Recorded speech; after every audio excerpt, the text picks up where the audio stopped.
知道美国的印太司令阿基里诺在纽约一个讨论会里面，别人问他整个印太的状况，他居然怎么讲？他说：“我有2个工作，第一个工作是什么？我要防止等于说中国入侵台湾这个冲突发生。但是第二个什么？如果我的第一个没有达成，就是我没有防止这个冲突，我就已经做好战争准备。我不但做好战争准备，而且我会赢，就代表什么？第一个，你中国不要跟我打，你中国如果要打的话，我就会打。”而且我不但会打，我还会打赢。这件事情应该是这样讲，这个阿基里诺真的是蛮厉害啊，他放狠话，而且这个狠话会被留到什么？留在美国的听证会上面啊。因为呢，这是美国之音来报的，阿基里诺礼拜2出席美中关系全国委员会的讨论会哦。在讨论会里面，阿基里诺直接讲白说，我的长官只给我2个任务啊。第一个任务啦，去吓一下中国，吓到他不要打啊，我们就一支武装嘛，那中国不敢打，大家皆大欢喜。但如果中国不买单的话，我就要打，而且会打到赢，然后取得胜利啊！那讲白了，中国不是我对手，非常不是啊！中国本来就不是美国对手，可是大家所谓的弃台论在谈什么？他老美会不会打嘛？对不对？现在印太司令直接跟你讲，我就是会打，我会打，而且会打到赢，而且呢，他还在里面警告习近平说，这个战争哦，不会是像俄乌战争不会像普丁以为的俄乌战争一样，几天就结束。会打一大段时间，而且呢，你只要敢打，国际社会会团结起来，会一起来制裁你，一起来攻击你。他在威胁习近平吗？对，所以说非常非常狠啊！所以美国印太司令部的司令在讲这句话的时候，确实哦，很多人都真的哇，你真的是下定决心，把所有弃台论都打脸了嘛？他哪来的底气讲说，我如果要打，我就会打赢嘞？原因是所有的包围网已经包围网好了，对，没有错。他的美日韩包围网、美日菲包围网，还有美菲澳的包围网，3个金三角都已经包围网了嘛？对不对？美日韩我不用讲了嘛，韩国在选举选过后直接靠到美国队，然后呢，美日菲啊，这也不用讲嘛，对不对？菲律宾现在靠到美国队。澳洲本来就美国队，所以美菲澳这样的三角，就是在整个第一岛链。对，你看，你说层层交织的，对，这边有一个三角哦，然后这下面有个三角，然后到澳洲这边再有个三角，所以这是好几层的。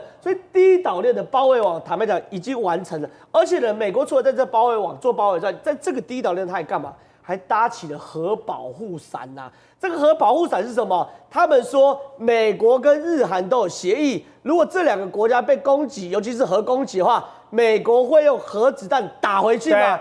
更夸张是有记者跑去问吴钊燮说：“吴钊燮部长有没有跟台湾谈过？”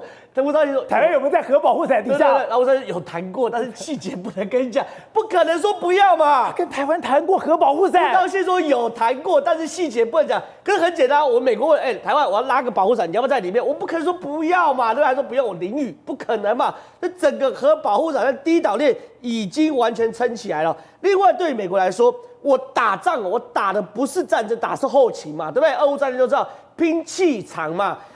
美国现在也在思考，如果打起仗来，我的军舰如果坏掉，我要拖回关岛修吗？我不可能在关岛修嘛。所以现在美国跟所谓的三菱跟川崎啊，干嘛签约啊？因为日本的三菱跟川崎本来就是日本最好的造船厂，对不对？现在日本所有军舰都他们做，现在美国跟三菱跟川崎签约，未来打仗。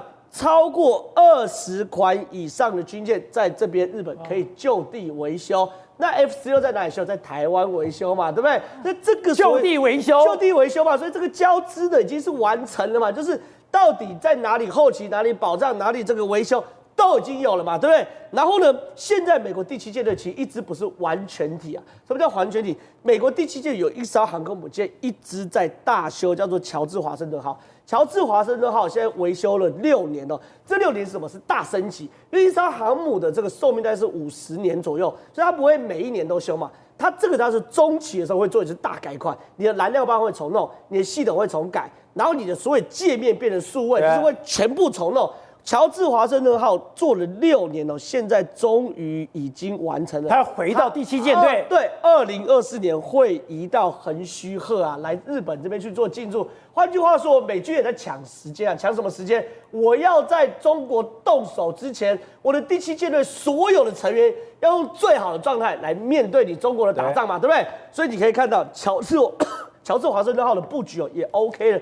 那另外呢，因为呢目标是中国，对不对？老美在打仗，他会100%模拟很多对手的状况嘛。过去我们常常讲，美国跟俄罗斯打仗的时候，他会先去做所谓的假想敌中队。那个假想敌中队，那个俄罗斯的假想敌中队是早餐吃俄式早餐，起床号用俄国的起床号，对，然后对话也是用俄文。然后呢，我说战术、战绩、武器全部是俄文，他们100%模仿嘛，对不对？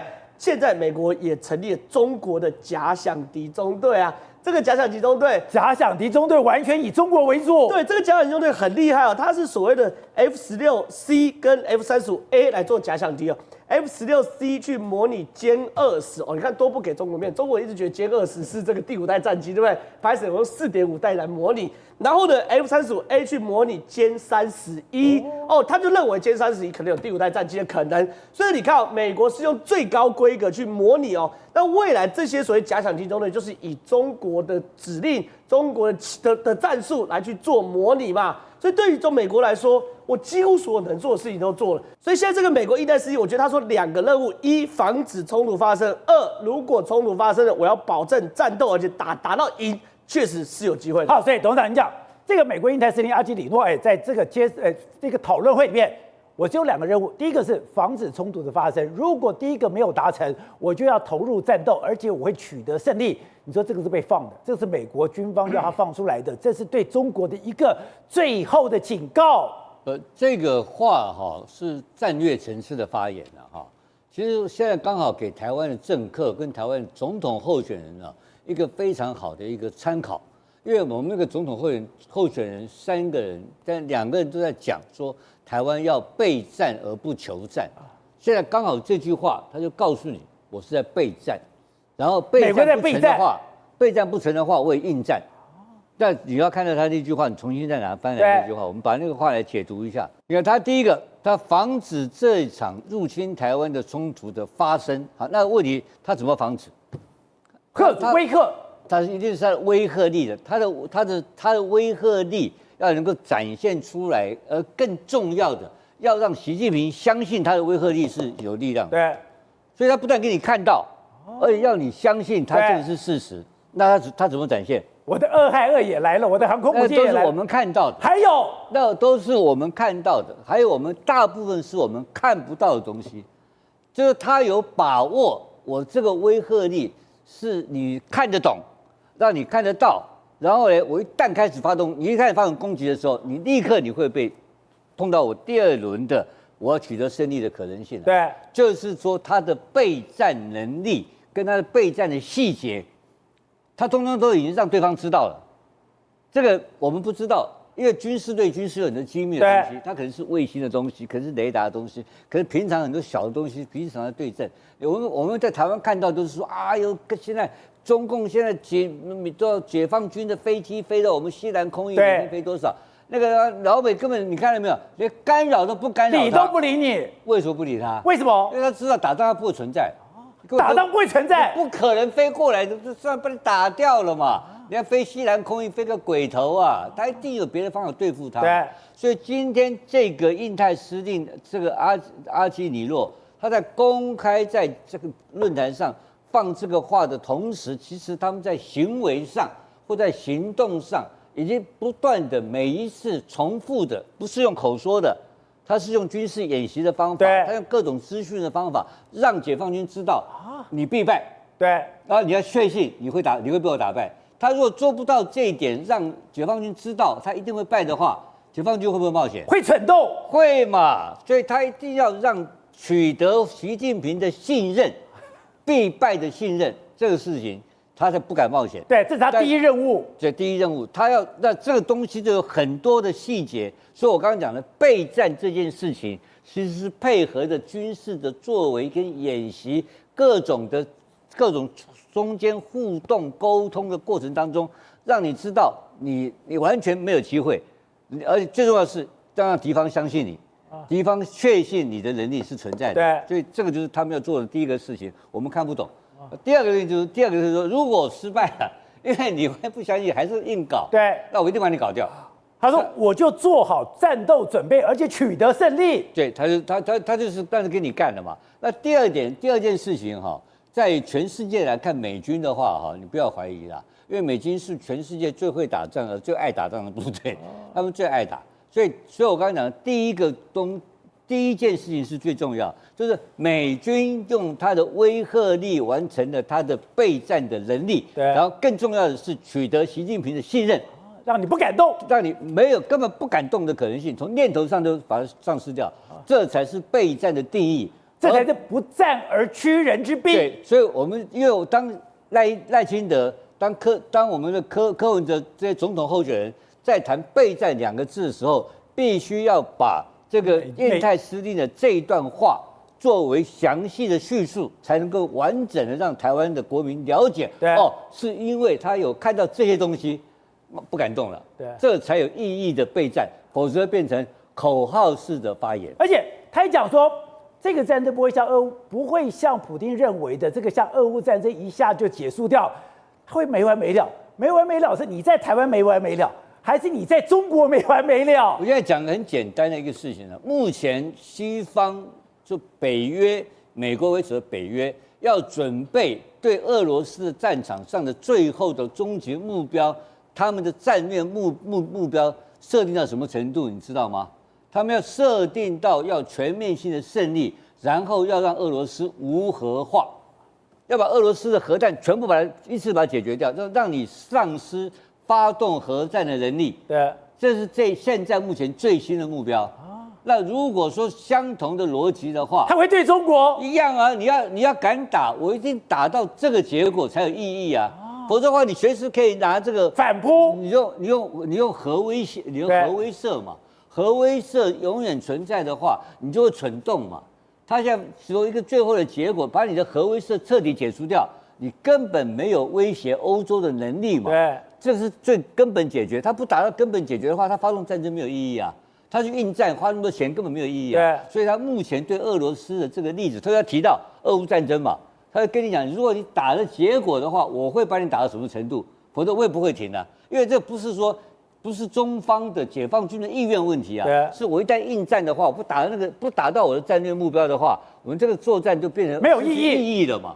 所以这是对大国战争的一个终极目标的设定问题，所以他这里面交代的引用俄乌战争是有意义的事。好，所以廷辉刚才讲的，现在印太司令阿基里诺讲这个话，真的像吴董所说的，他第一个是威吓，让你不敢轻举妄动，连作战的念头都没有。你敢轻举妄动，我不是说只把你打回去，我要把你打回解放前。而且现在美国还做一件事情，他已经在坚壁清野，他在清理哪里？他在清理关岛，清理关岛才发现中国已经偷偷进来了。对，因为美国从俄乌战争当中发现到，其实俄罗斯要发动攻击之前，它都是会先破坏，用网络系统的方式破坏对方的所有的相关，包含基础设施啊、电力系统啊、电信系统啊、银行系统、金融系统等等之类的这些东西。网络电子战。对，所以在现在来讲的话，美国正在做一件事，是开始扫除、清除他自己目前来讲，包含整个太平洋地区，因为阿基里诺他本来就是印太司令的这样的一个总指挥官嘛，那包含前线来讲有关岛，然后后面来讲的话，包含在加州第3舰队的所在地，所有地方全部包含美国的所有政府机构都在清扫所有的电子系统当中、资讯系统当中有没有存在中国的骇客，或是存在中国的相关的间谍系统在里面存在，而且结果他们现在是找微软帮他们清理，是微软帮他们解读啊，因为变成在很多的那个代码或是密码，很多东西非常专业的东西哦。后来竟然在关岛发现了所谓的代号是福特台风的这样的一个代号。福特台风，福特台风来讲的话，他认为说这个东西来讲都是中共的情报系统，而且是他们发现到这个东西背后是由中国政府所支持的团体来进行的发动的，而且它常常是潜在在里面哦。但这些东西呢，专门针对哪些呢？他发现到说，在通信系统、天然气系统、电力系统，还有基础设施系统上面都有发现到他们的踪迹存在，但是就很麻烦的问题就是说，这个东西它不仅仅只在关岛，因为它可能要收集相关的港口数据，是整个太平洋的，它可能会透过关岛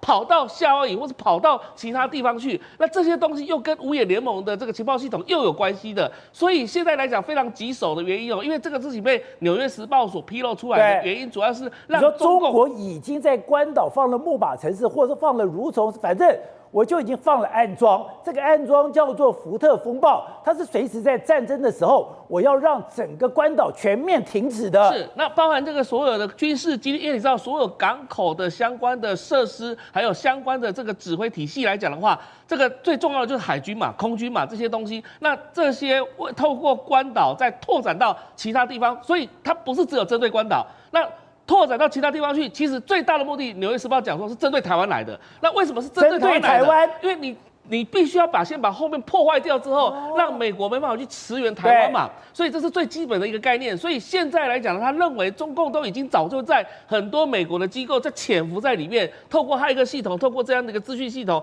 然后呢来适时的去窃取美国的相关的情报资讯，然后因为他们认为说中共的做法跟这个俄罗斯不太一样哦，他讲得非常清楚哦，他说中共的做法就是收集情报、了解、判定情势之后才会真正的动手。但是俄罗斯是搞不清楚状况，然后就动手，然后所以他们说两边的文化不太一样，所以中国来讲的话，就是在所有的太平洋相关机构，所以阿基里诺其实都在做一个动作，叫做威吓中国，说我发现到你了。其实像这种讯息来讲，也是刻意发布出来，告诉中国说，北部抓到了，抓到你不要再轻举妄动。你在我做什么事我都知道，我也就找微软来帮忙解读，然后所有东西都，而且它不是只有微软，是微软加上美国的情报系统一起在做这些事情了。所以显然也是在警告中国说，我已经抓到你在我这边放什么木马城市这个后门城市等等之类，不管是做这些，再加上最近很多的事情，包含商务部长是不是跟他们的一些这个交流的关系，事实上都很多受挫哦。所以现在的显然来讲的话，中美关系还是停留在那个停滞的阶段。